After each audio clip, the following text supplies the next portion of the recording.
With over 400 celebrity interviews and tons of pop culture nerdiness, Too Opinionated is a safe haven for your inner geek. Find us at meistercon.com or on YouTube under MeisterCon Pod. And please subscribe. It would really help us out. Thanks, everybody.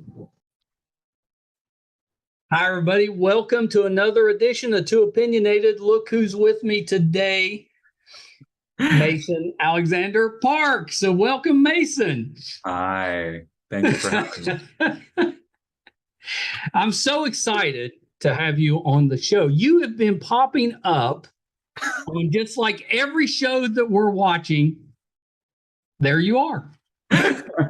Well, I appreciate it. I've been popping up in a very specific demographic of like, yeah, it's the nerds fun. And the geeks. And oh yeah, which feels great because that was, that was, I think it was a world that got me interested in filmmaking to begin with, but I never necessarily saw myself represented in it. So I didn't think that as an actor, I would have the opportunity to do it. Right. Like as I've gotten older, I sort of let go of the idea that I might be able to do at Star Wars or something. It all felt so far from me. And then things have really shifted nicely in the last few years into, inclusivity and diversity and in the sci-fi and fantasy world in particular. So that obviously changed very quickly, and now it seems to be the niche that I'm in at the moment. I know, doesn't it make you think it should have been this way all along? It's so much better. It just opened everything up. Well, yeah, because I think that what's so amazing and powerful about sci-fi and about fantasy storytelling, even in the 70s and 80s and 90s, you go and you look at shows like Star Trek, and they always pushed the limits. They always found ways to preach about empathy. Shows like Quantum Leap were built entirely around the concept of empathy and walking in another individual's shoes and learning about other people. So it is really cool to see how that's evolved in a modern context. But it's also mortifying to see then the flip side of that, where people are like so anti it, and you're just kind of like, did you watch the things that you really liked? Like, did you actively watch them, or were you just sort of like blown away by the special effects, or did you not listen to the words? Well, back then it wasn't like we had cell phones to distract us. We were actually watching stuff back then. Yeah, that's very true. They obviously weren't paying enough attention. Well, so Mason, let's start here, because there's a bunch I want to touch on. But tell me a little bit about what got you into the entertainment business. What made you want to get into acting? Spielberg, really. I remember just obsessing. That's a pretty good reason. A very good reason. I hear he's okay. He's all right. He's done a few things. He's up and coming. Can't wait to see what he does next. I fell in love with Jurassic Park and Jaws and E.T. and just everything that he did when I was 4, 5, 6. And I started watching the special features for all of his films. Yes, and that was a game changer for me. At a super young age, I fell in love with the idea of creating worlds that were just so beyond the imagination. He was an unbelievably imaginative person who surrounded himself with similarly ambitious and imaginative people. And that kind of was just the gateway drug for me to sort of fall in love with Alien at a way too early of an age, and want to be Stan Winston, who designed all the creatures for my favorite films. And I thought that was going to be what I did in the industry. I thought that, if I ever were to be a part of movie making or a part of Hollywood, that it was going to be as someone who designed animatronics or which wouldn't be terrible. Oh my God, that would be the coolest job ever. I was so ready for that.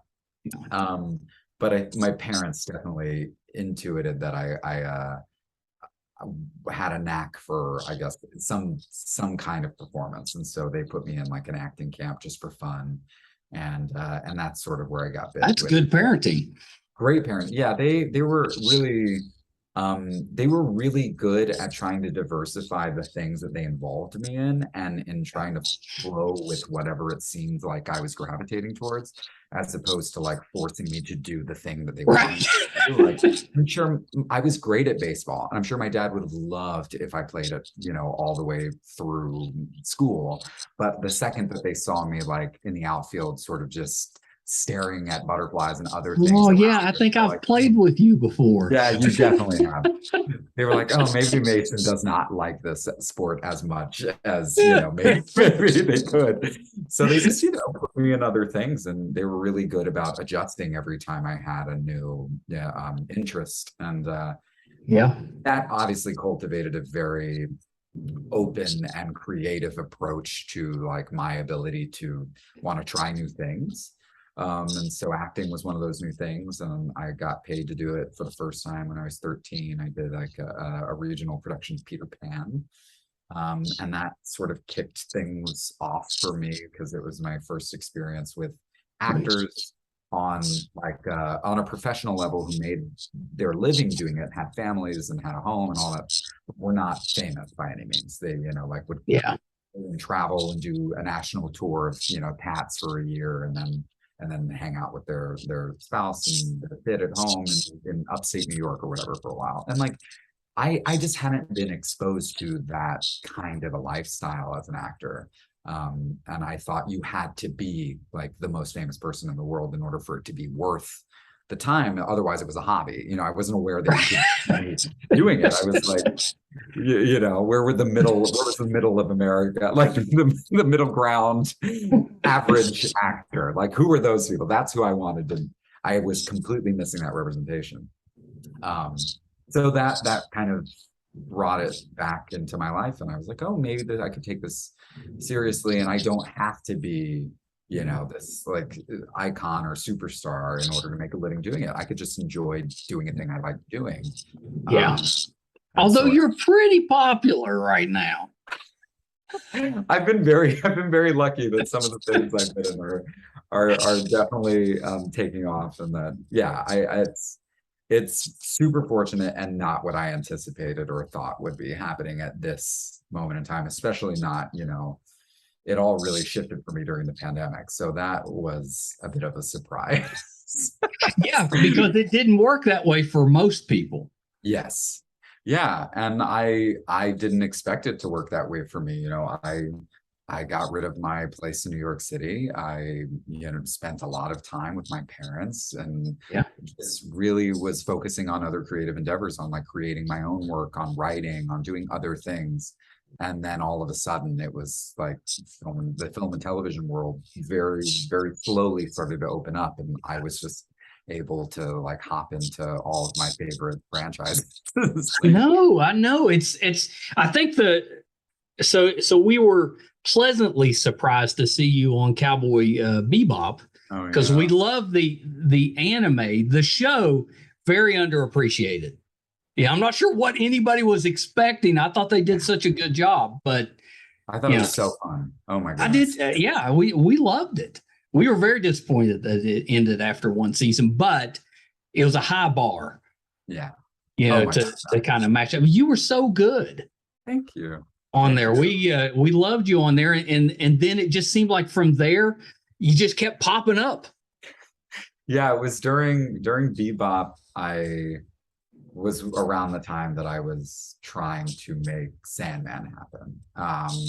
So a lot of it just kind of like snowballed into each other. It just was a timing thing, because no one had seen me on Bebop at the time, but there were a lot of. I was really lucky. I mean, my partner and I got together during the pandemic, and we are both actors. And I think that a lot shifted in our lives when we started auditioning with each other as like the reader. Oh yeah. There was just an innate trust and an innate desire to be good and do interesting things, and to kind of have fun doing it. And it shifted it. It made it feel less like a job and less like work, and more of like a really fun kind of just. I mean, that's awesome. And I think it shifted both of our careers greatly, because I went on to do Bebop and Sandman and Quantum Leap and another film, some other things, and And like the first job that my partner got was the final Sinner on the Sinner, with we love the Sinner. Amazing show. And so Alex, did the 4th season of that, and like it was just, and now is working in London as the lead on this very cool Disney Plus BBC series. It's like a fantasy period piece, and they're so good on it. It's so cool. That's awesome. So yeah, it was just like I don't know. I think that helped a lot. That shifted a lot of things, and just made our work somehow better or more accessible through Zoom or through, like self-tapes. And then I got really lucky. I just started working in a lot of things I care about, a lot of that I love as much as the people that, loved them previous to it. Well, that's it. Were you a Neil Gaiman fan ahead of time? Like, had you read Sandman? Of course. Yeah. The reason that I knew about it, one of my friends was a series regular on the final season of American Gods. Oh, nice. Yeah. So I had been a fan of Neil Gaiman for, years and years. And I believe Coraline was like the introductory text. And then the film obviously was also such a cool adaptation. But so Neil was always on my radar. I loved Good Omens. I loved the adaptation of Good Omens. Yeah, me too. So I I knew that his work in television was remarkable, and that it was really, he was unbelievably good at sort of allowing these adaptations to happen and being involved in them at various levels, depending on which show we're talking about. And so I knew Sandman was being adapted, and I had been following him on Twitter for, years and years. And so he was tweeting a lot about it around the time I was in quarantine for Cowboy Bebop. And so it sort of brought it back to my attention. And I was like, maybe I should see if Desire, the character that I remembered falling in love with in the comics when I first read them, I wonder if that person has been cast yet or not. So I tweeted him at like 4 a.m. in New Zealand, because I was feeling very bold and like didn't have anything to lose at the time. And he tweeted back and gave me the casting director's information and told me that Desire hadn't been cast yet and that they would be making an appearance in season 1. So I I texted my agents and was like, can you please make this conversation go a step further? Yeah. Let's see where it goes. And so then I sent in a tape at some point during the filming of Bebop, like towards the end. And that was kind of it. It was one of the easiest, most incredible audition processes of my lifetime for what is arguably, I feel like, should have been the opposite. Like, it is an incredibly difficult role to cast in like a deeply lauded and beloved property that every actor wanted to be a part of. Yeah, of course. They had their pick of the litter when it came. You run Desire though for anybody else. I mean, that's you. Now, you were like the perfect casting for that role. Thank you.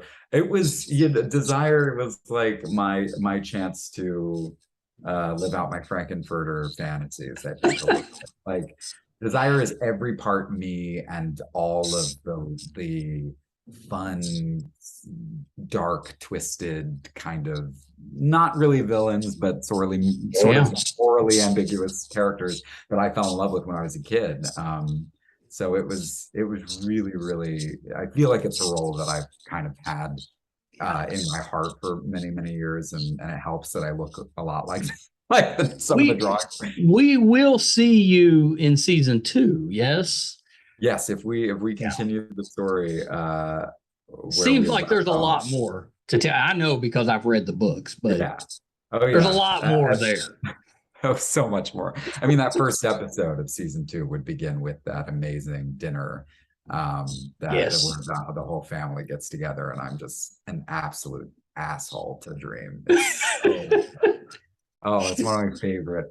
My wife and I talked about that during season 1. We're like, I wonder if they'll do the dinner. But that would be, if I got to pick one scene for season 2, that would be the one I'd be most excited for, I think. Me too. It's very like, it has a Succession vibe to it. Yes, it does. I think it would work really well on television. Yeah. Have you ever got to be a part of like a Rocky Horror type of production? Yeah, I've played Frankenfurter at least 4 or 5 separate times now. The first time I was in high school, and we produced like a version. We did the musical. We produced the musical at my high school as the students did. It was not like a part of the school season, but our administrators were like, yeah, sure. And we just needed someone basically to help oversee it. And we Right. raided the costumes and the props departments and just really pulled it together as a mismatched production from all the ghosts of every show they had done previously. And that was my first experience like doing Rocky. I'd obviously seen the film and gone to the midnight showings a lot here in LA, but it was really cool. And so from that moment on, I was always like, well, anytime I get the chance to play this part, especially around Halloween, like I'd like to take it. And so I've done it at so many different theaters with some remarkable casts, and it's fun. The musical is so much fun because people bring a similar energy that they bring when it's very interactive. It's just as interactive, and so it's cool because you get to really like play and be present with an audience full of people in a way that like most theater doesn't do that. Sometimes it does, but it's fun that the entire show is interactive and can be very chaotic. So you have to build up this like specific kind of performance technique that allows you to also control the amount in which an audience participates. You don't want them to overdo it where it's affecting what you're doing on stage.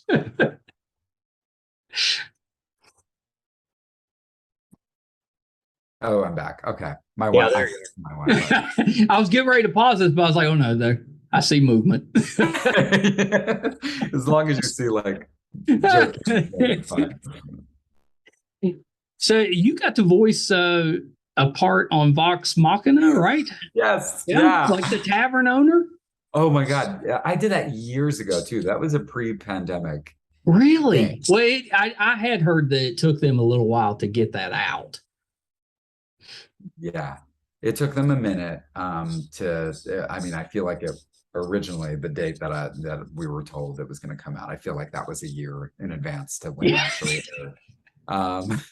Because the pandemic really did shift a lot in the art industry, and a lot of things will never be made because of it. A lot of things, we're in the middle of being made. Like it's a very interesting and like strange time. It's going to be interesting to see what comes out in the next few years about the pandemic. Oh, I know. Because there's going to be a ton of stuff coming out. 100%. 100%. It'll be very interesting to see what people do with it. But yeah, Vox Machina was so much fun. I love Critical Role. I love all of those people. Oh, they're the best. They're the best. Were you a D&D kid growing up? Yeah, I wouldn't say it was like one of the things that I did often. It was definitely a treat. It was like my dad loved D&D so much. And I believe he played it a lot more frequently when he was younger. My dad and I we shared the nerd quality. Like we loved that's good. The same things. We loved seeing Star Wars together in the theaters. We loved, collecting comic books together and games, all of the geeky, nerdy things like that. We completely intersected over that. So D&D was one of those that he introduced me to. And my cousins used to come over every now and then, and he would be our dungeon master, and we would try to muddle our way through some campaign. But with kids' attention spans, like sometimes it just would go awry so bad. But that was definitely my first foray into D&D. And then one of my best friends from college, she's like a major, like loves it so much. So there have been moments and times where we've played together or participated a little bit. I've had to participate from afar because of how intense it gets, but I really do. I think it's so fun. It's such a cool, creative, interactive thing. Well, because it can be anything. Right. Yeah. So that's so As fun. long as you kind of, I guess it's kind of like Monopoly. As long as you agree on the rules, you do whatever you want. Yeah, exactly. As long as you have a day or two to, Yeah, to you sit have to at have that board. plenty of time. Yeah, you're fine. I went through that period when the kids were younger. I did a little DMing to kind of play with them, and it's an adventure because of the attention spans. Because they don't. It's like they lose the attention at different times. Yeah. So there's always somebody you're wrangling back to the game.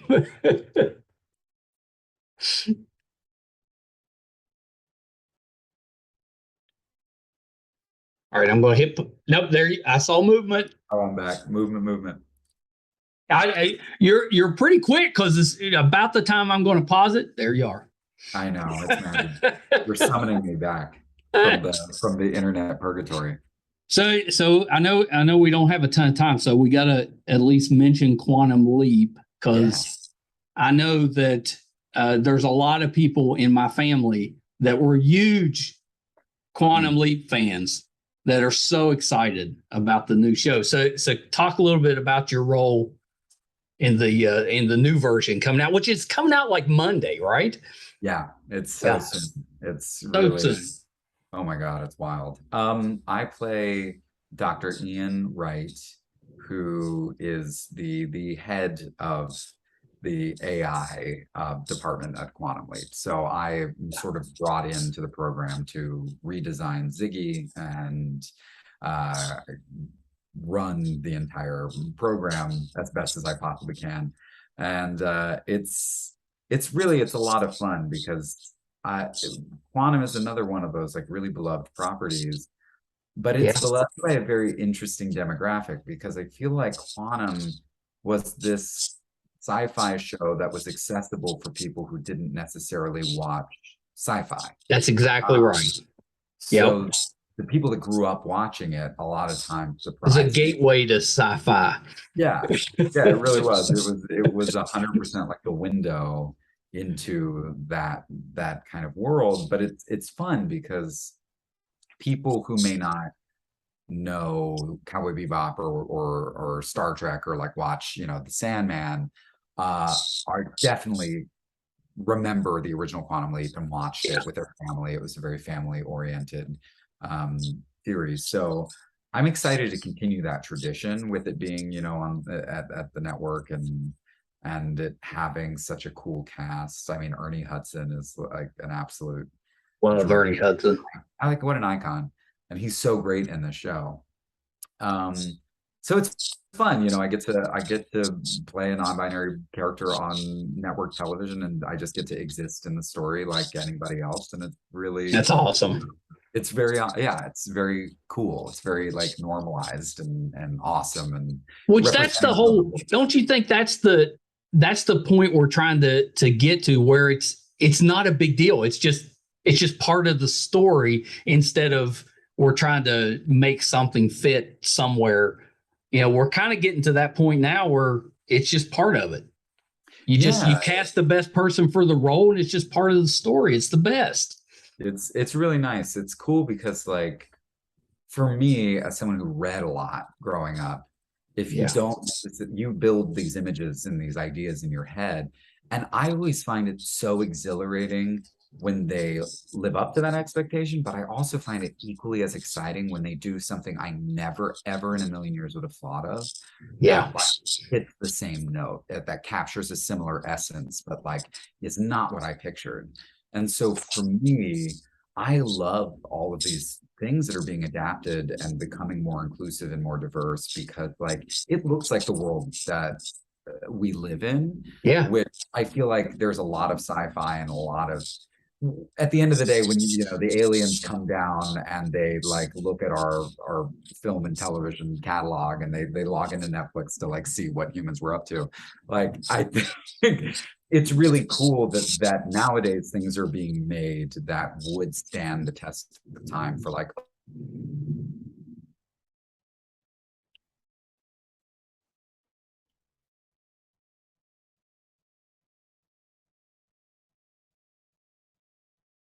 Do you see movement? Do you see movement? Okay, we're moving. I was thinking to myself, as soon as I say I'm going to pause. And then I'm magically gonna appear. It's so amazing. I can't believe this is working like this. I'll get better Wi-Fi next time. The nice part is everybody is used to Zoom now, so we get it. Yeah. Nobody flinches at the glitches. Oh yeah, it's so normalized. Yeah. Will we see Scott make an appearance? That is such a good question. The offer was out there. The concept was built to not only honor the character but include the character in the series and in the lore of it. There were a lot of really cool plans to have him, a part of it. So it's all sort of based on Scott's, decision making. And from last he said, I believe online, he's as of now he's not involved, in this at this moment in time. But we'll work on it. Yeah, well, who knows? People change, and and also if he doesn't want to be involved, like he had fun being a part of it. He sure did.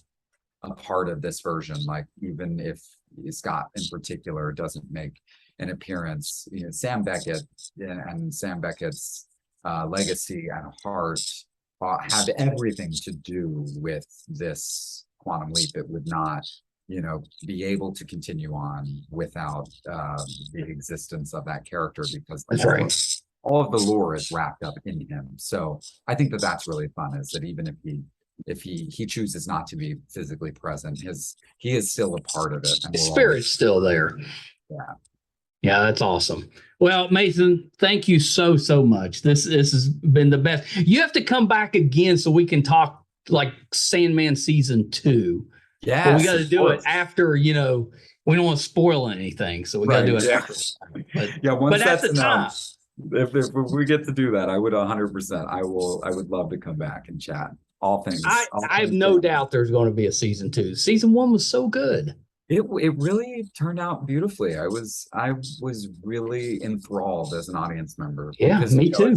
I didn't get a chance to see half of that stuff. I wasn't present for hardly any of it. It was so like packaged and disjointed for all of the actors that we just you came in, you did your work, and then you left. And so I had the experience of a fan watching it. Because I had no expectation. I had no idea of what they were going to do with it. I had only read the scripts that I was a part of. Yeah.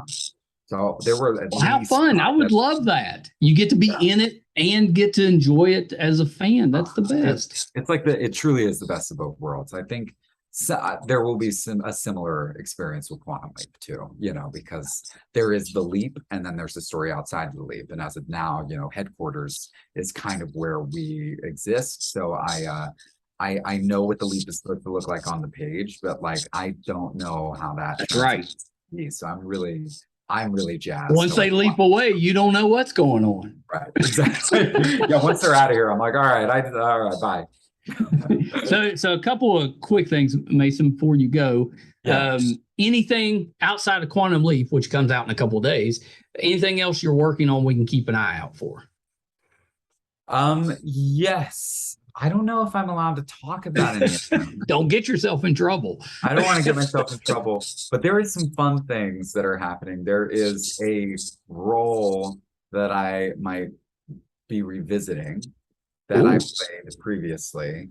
I will not specify whether that's film or TV or theater or whatever. All right, yeah. There's some good theater roles that you.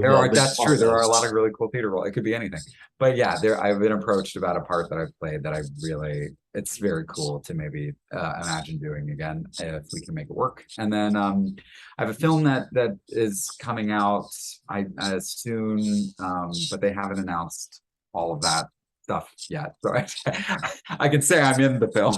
I don't know when that's gonna happen. But once you're able to let us know, there's a lot of stuff. Assuming you'll put that out on social media. So where can we find you on social media? You can find me at Mason Alexander Park on Instagram. I believe the same on Twitter. It might be Mason A Park on Twitter. I'm not sure if they let me have the full one.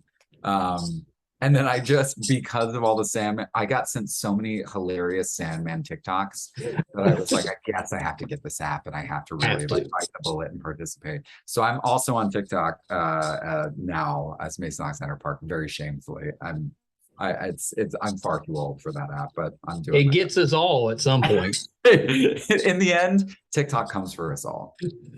I'm on there, but I'm just on there watching other people do the amazing things they're doing. I'm not brave enough to try anything. Kind of same for me. I will occasionally post like a funny Sandman thing or something. Yeah. For the most part, I'm like, I don't know how to properly engage in this world. No, it's tough. Spectator. Thank you so much, Mason. You have to come back at some point. Absolutely. This is very nice to meet you. This was a lot of fun. Yeah, this has been terrific. Okay, hold on one second. Mason Alexander Park, they were terrific. I knew they would be. I was so excited to talk with Mason. Just terrific. I hope you guys enjoyed that. They have done so many nerdy things in such a short. We can have Mason back on in the future to talk a little more Sandman and Quantum Leap. I mean, how terrific is that? Thank you guys so much for tuning in again this week. I definitely don't take that for granted. If you want to help us out and help us to continue to bring in these just absolutely amazing guests, all we ask is that you subscribe. It really does help. It's free. You can subscribe to our YouTube channel, MeisterCon Pod, or wherever you listen to podcasts at, subscribe to us there. We would really appreciate the help. You can find all 456 episodes and counting, audio and video, on our website, meistercon.com. If we're covering a convention, if we're on location, or if we're doing anything in studio, all that'll be on the website, meistercon.com. So definitely check that out. And Brett does a pretty fun, terrific, well-written, geeky blog that I think you'll enjoy as well. So definitely check that out. Thank you guys so much. Until next time. Bye, everybody.